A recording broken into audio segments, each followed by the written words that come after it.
Gaur goizean goizetik Osakidetzako arduradunekin batera landako erakustasokako gunea prestatzen aritu gara. Gaur arratsaldean 13 eta 40 urte bitarteko tartean froga masiboa has dezaten.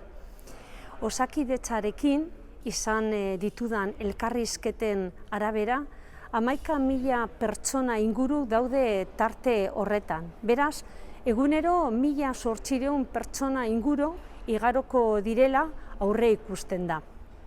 Instalazioak goizeko 9:00-tatik arratsaldeko 9:00-tara egongo dira zabalik.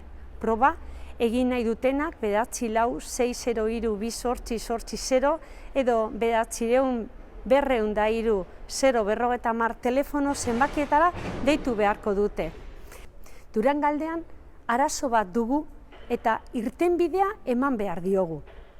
Indizea jaisten lagundu ahal digun neurri oro positibo izango da. Jakin, bai dakigu, pandemia hori ez dela epe laburrean desagertuko. Izan gaitezen arduratsuak espazio publikoetan eta batez ere pribatuetan izan ere.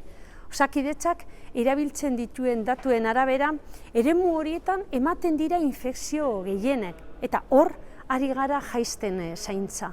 Gainera, beste abizu bat eman arte programatuta zeuden udal jarduerak atzeratzen dira eta herriko elkartei gauza bera egiteko eskatzen diegu.